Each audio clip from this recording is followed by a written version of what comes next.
Hai, apa kabar dimanapun berada, semoga sehat dan bahagia. Film yang berjudul Road of God mengisahkan manusia biasa diangkat menjadi dewa. Ia pergi ke bumi untuk mencari pusakanya yang terjatuh. So, tanpa berlama-lama lagi, kita langsung saja ke alur ceritanya. Let's go.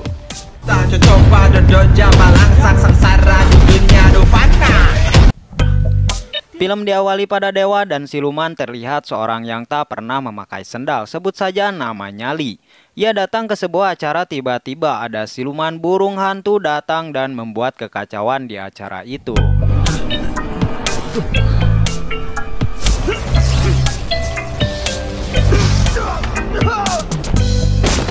Mereka berusaha melawannya dan melindungi ratu, tapi siluman itu sulit untuk dikalahkan, sehingga mereka pun kalah.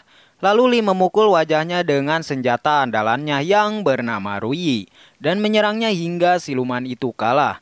Lalu ratu memberikan tepuk tangan. Ternyata semua ini sengaja dibuat oleh sang ratu untuk menguji kemampuan mereka. Mereka semua pun berpesta. Setelah acara itu selesai, Lee merasa ada yang membuntutinya. Ia langsung menyerang dengan Ruyinya. Tanpa sengaja, senjata Ruyinya itu terjatuh ragrag ke bumi. Lalu dewa lain mengeroyok Lee karena mereka merasa iri pada Lee. Setelah itu Lee memutuskan untuk turun ke bumi mencari pusakanya. Saat di bumi, Lee bertemu seorang gadis bernama Vian Vian. Gadis itu hampir jatuh dari pohon dan Lee menolongnya. Gadis itu pun berterima kasih Lee, lalu memperkenalkan diri dan mengatakan kalau dirinya adalah dewa yang sedang mencari pusakanya. Tapi gadis itu tak pernah melihat benda yang ia cari. Lalu Vian membawa Lee ke pemukiman desa. Mungkin saja di sana ada yang tahu. Di desa melihat banyak siluman yang sedang mengganggu penduduk. Siluman itu ingin merebut harta karun penduduk desa. Lee pun langsung menolong mereka dan melawan semua siluman itu.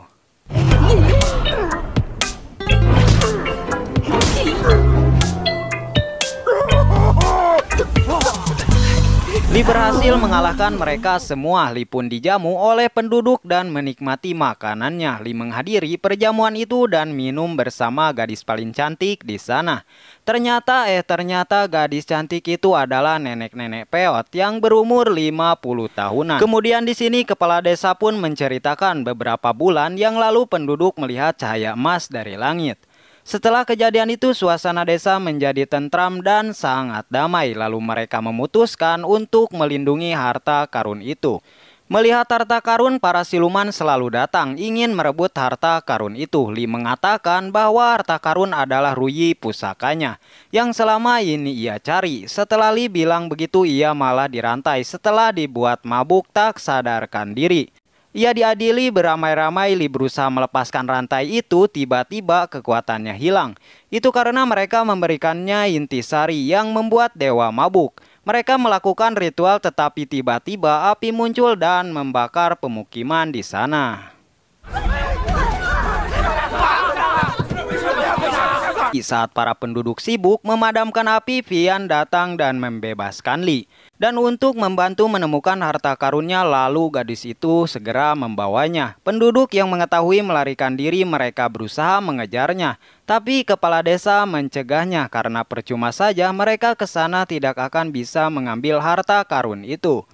Karena di sana sudah dipasang banyak sekali jebakan. Sesampainya di gunung, Lee tiba-tiba malah terperangkap ke dalam lumpur. Vian pun menariknya hingga berhasil keluar. Setelah itu mereka beristirahat di tepi sungai. Gadis itu menanyakan pada Lee, kalau kau dewa, mengapa kau berpakaian seperti orang biasa dan tak pernah menggunakan sendal? Lalu Lee menceritakan tentang kisahnya di masa lalu, yang ternyata dulunya Lee adalah penduduk biasa yang memiliki penyakit. Kakinya sangat besar seperti kaki gajah hingga ia dijauhi oleh siapapun. Ia selalu diejek dengan sebutan siluman dan seringkali dihajar. Lee sangat sedih tidak memiliki siapapun ataupun teman. Kemudian ada anak muncul bernama Chao. Mengajaknya bermain, mereka pun menjadi teman. Pada suatu hari mereka bermain di pinggir sungai. Tiba-tiba orang tua Chao datang dan membawa pergi. Saat Lee membuatkan mainan untuk Chao, ia merasakan akan terjadi gempa. Lee segera pergi untuk menolong Chao. Tetapi ia malah diajar penduduk sampai tak bernyawa.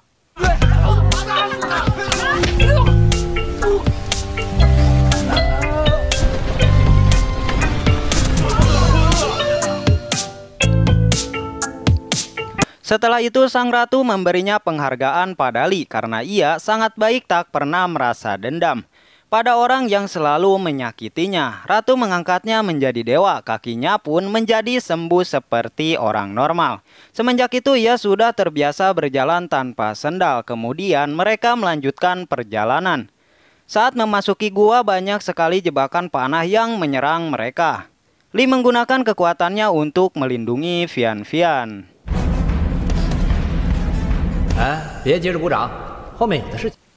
Saat gua akan runtuh, Li menggunakan kekuatan Naruto, yaitu jurus bayangan, untuk menahan semua reruntuhan itu. Saat memasuki lebih dalam, ada yang aneh dengan air yang ada di bawah. Ternyata itu bukanlah air melainkan minyak tanah. Lalu api terjatuh dan siap membakar mereka berdua. Li menghentikan api itu agar tak menyebar. Lalu batu besar datang ke arah mereka. Dengan kekuatannya mereka pun mengecil. Kemudian mereka sampai di jembatan. Saat ia mencoba melewati, tubuhnya malah terpental. Ternyata kepala desa sudah memasang pagar gaib yang tidak bisa ditembus oleh siluman ataupun dewa. Lalu gadis itu membantu melepaskan semua jebakan yang dipasang di sana. Saat di tengah, gadis itu terpeleset karena jebakan itu sangatlah rapuh. Dengan sekuat mungkin ia kembali naik, kemudian membersihkan jebakan yang masih ada. Setelah itu Li pun bisa melewatinya.